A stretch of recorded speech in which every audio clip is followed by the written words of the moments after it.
So let's talk about something huge. How do you find your own personal meaning? How do you keep doing the right thing when the world just feels completely illogical, unfair, and kind of crazy?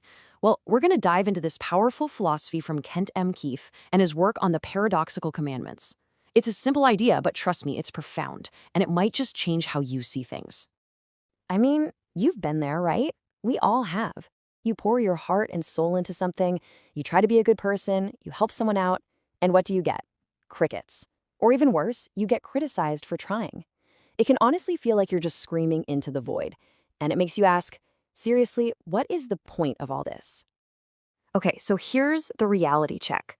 This whole philosophy, it doesn't start with some fantasy where everyone is wonderful. Nope. It starts by looking reality straight in the eye. People often don't make any sense. They can be selfish. But this isn't about being negative. It's about defining the problem we're trying to solve. This is our starting line. And here is the solution. See, the paradoxical commandments aren't about trying to magically change other people or fix the world. They're about changing our own mindset, our own internal compass. It's a roadmap to finding meaning, not from how the world claps for you, but from your own actions, no matter what happens next. And it all comes down to this one tiny, powerful word. This is the secret key that unlocks the whole thing. For every single frustrating reality, for every single reason the world gives you to just give up and walk away, the answer is to push through and do it anyway. This one word reframes everything. It turns what feels like a losing battle into a profound personal victory. All right, so let's see what this looks like in the real world. First up, other people. Which, let's be honest, our relationships can be the absolute best part of life, and also sometimes the absolute hardest. And what's so wild about this is how it puts reality and your choice right next to each other. Reality says people are difficult, so logic might tell you to back off. But the commandment, it says the exact opposite. Lean in, love them, help them. It totally flips the script. The goal isn't to get something back. The goal is simply to give. And this really gets to the heart of why. This is not about letting people walk all over you. Not at all. It's about your own personal growth. You can think of love as a kind of vitamin for your soul. By choosing to love even when it's tough, you're actually expanding your own capacity for empathy, for maturity. If you hold back just because someone isn't acting perfectly lovable, you're really just shortchanging yourself. Okay, so that's other people. Now let's shift gears to the next big theme.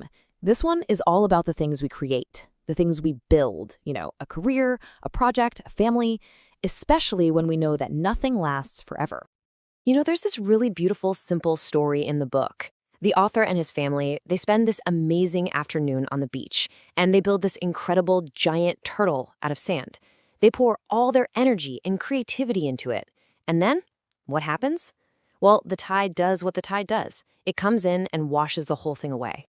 So, was that whole afternoon a waste? Absolutely not. And that's the whole point. The joy, the meaning, the memories, all of it came from the process. It came from them working together, from the act of creating something cool in that one moment.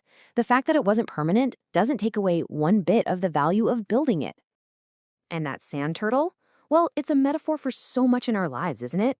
You can spend decades building a business or a solid reputation, and something can happen that shatters it overnight. That's a terrifying thought, and it can make you not want to try at all. But the philosophy here is defiant. It says, yep, I see the risk, I see how fragile it is. And then it says, build anyway. And there's another challenge to building things. Whenever you try to do something new, something ambitious, something big, you're going to face criticism. And a lot of the time, that criticism comes from people who are just afraid or who lack imagination. It is so much easier to tear an idea down than it is to build one up. The commandment is crystal clear. Don't let the fear of small-minded critics keep you from thinking big. All right, so we've talked about dealing with others and building our world. Now let's get into what might just be the biggest challenge of them all. Staying true to yourself, especially when nobody's watching, or when success creates its own set of problems. This whole idea is captured perfectly in this old story about a stonemason building one of the Great Pyramids. He spent ages perfecting this one stone that was going to be placed deep inside the pyramid, where no one would ever see it again. And someone asked him, "Why are you working so hard on that?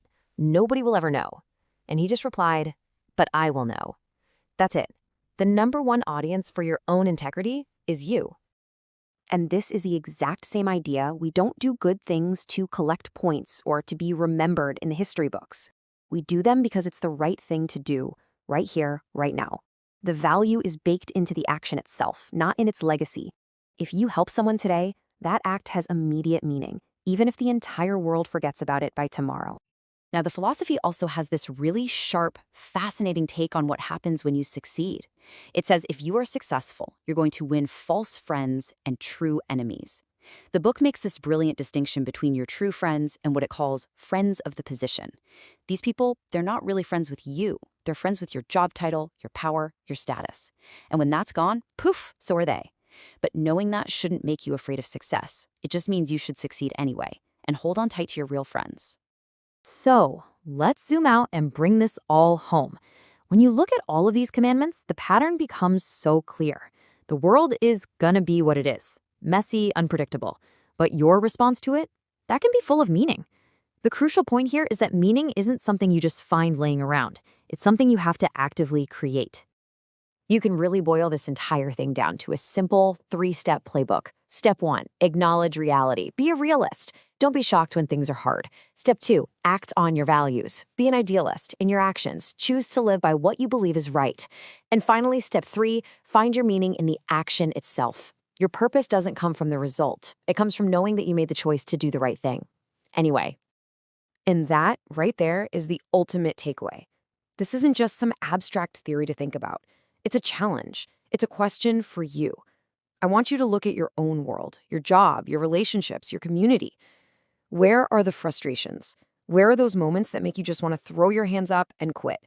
Because those are the exact spots where you have the power to create meaning. Just by asking yourself this one question and then going out and living the answer.